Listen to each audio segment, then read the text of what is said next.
What's going on, everybody? Welcome to the channel where I cover everything from NBA, WNBA basketball, all basketball in between, guys. So go ahead, please like and subscribe to the channel. And I'm going to go ahead and get right to it. And I just really felt the need to make this video looking at the Chicago Sky and the Las Vegas Aces play today. And it was a very competitive, sort of gritty game. And I wanted to speak on it because I truly believe that both of these teams really have a chance at the end of the season to be, premier and dominant teams in the WNBA. So coming into this game, the Las Vegas Aces were 7-1, and the Chicago Sky were 4-2. So when we look at those two records, we can see that the Las Vegas Aces have been on the roll. The Chicago Sky, they're still kind of finding themselves, and it really showed in this game. The Las Vegas Aces, through a gritty game, would pull it out 83-76 behind A'ja Wilson's 22-16.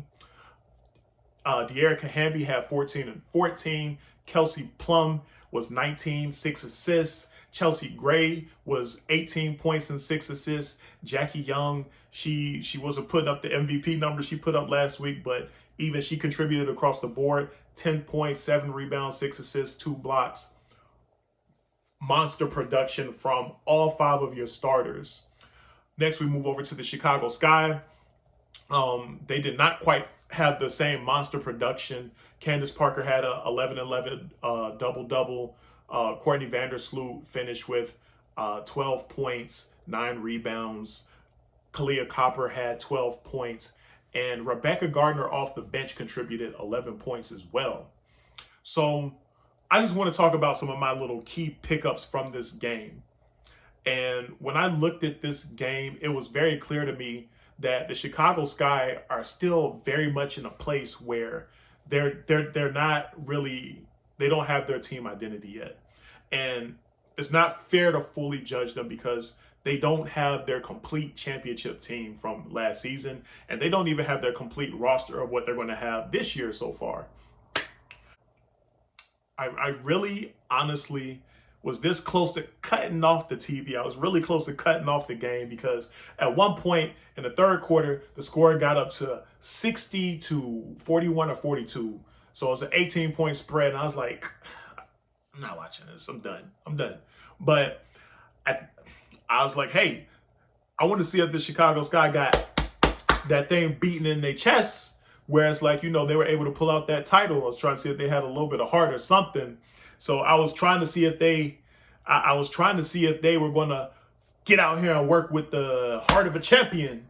And, they fought back in the third quarter through this. Pretty much the game was unbalanced up until this point. And the Chicago Sky ended up, they fought back. And in the fourth quarter, they just had a lot of miscommunication. They had a lot of miscommunication to where Candace Parker blew a couple defensive plays. The Las Vegas Aces got a couple really easy layups where they were able to put away the Chicago Sky after their bench unit, the Chicago Sky's bench unit, really came in and really got them going back into the game with their energy. Not even so much as their scoring, just their energy just really lit a fire under the Chicago Sky. And I want to say this, I really think the Chicago Sky, they have to find more minutes for Rebecca Gardner, the 31-year-old rookie. That's that's an amazing feat. 31 years old, just now getting to the WNBA. Congratulations, better late than never. But you could say right on time because if it wasn't supposed to happen, it wouldn't happen. But they got to find more minutes for her because she's a very fundamentally sound player on offense and defense. And they just looked a lot better with her activity out there on the floor. On the flip side, when we look at the Las Vegas Aces coming into this game, the commentators made an interesting statement where they stated that there's never been a team in WNBA history that has scored more through 8 games into the season than the Las Vegas Aces have. So we're looking at a WNBA team that's on a historic pace right now. They're scoring better than anybody else has in WNBA history. But I was looking at something else that was even more, fascinating and at the same time troubling. The 5 starters I read off all their stats. They had an insane stat line, but their bench literally produced nothing. They had 0 points. And I thought, wow, you know what? The Aces may very well have 5 players in the WNBA All-Star game at this rate, which would be an amazing feat. But when we start looking at the playoffs and later down the line, the potential injuries and all these other factors that come in, you really have to take into consideration that your bench cannot give you nothing. Your bench cannot give you, just literally a breather. This game was a bit of an anomaly. So the Aces were kind of lucky that they pulled this one out, that they really beat down on the Chicago Sky early, because had this been a close and competitive game, I think the Chicago Sky would have had a better chance of winning. But just that is insane. At the pro level, your bench literally through a 40-minute game gave you 0 points. It's almost impossible to win against the good teams like that. And they were very fortunate that the Chicago Sky are still trying to find out, see what their identity is. Kahleah Copper is still trying to get her way in the offense. I think she needs the ball in her hands more so she could put her head down and go to the basket.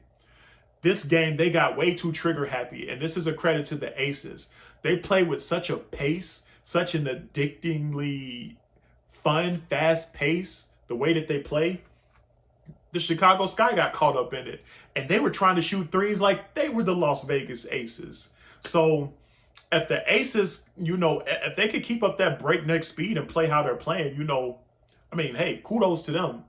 But I just think running through 5 players like that is unsustainable. But we'll see how that plays out with them throughout the season. I still think that they're the favorites, even though they have just 5 players that are just producing top level results. But you never know how things work out, injuries and all these other things that happen. Teams are still getting, some of their players from overseas. So depth is going to be an issue down the line, I think, for the Aces if something doesn't change. But that's my video, guys. I'm not going to drag it. I think the WNBA is in a great place. Today's game was a good game. It was kind of a gritty game, even though neither team shot well. The Aces shot 20% from 3 and their 3-point shooting team, and the Chicago Sky shot an abysmal 16% from 3. I think both teams can play better than what they played today, but sometimes it's just grit and grind. It was a bit of a gritty game. But that's my video, guys. I'm not gonna hold you guys up, man. Peace.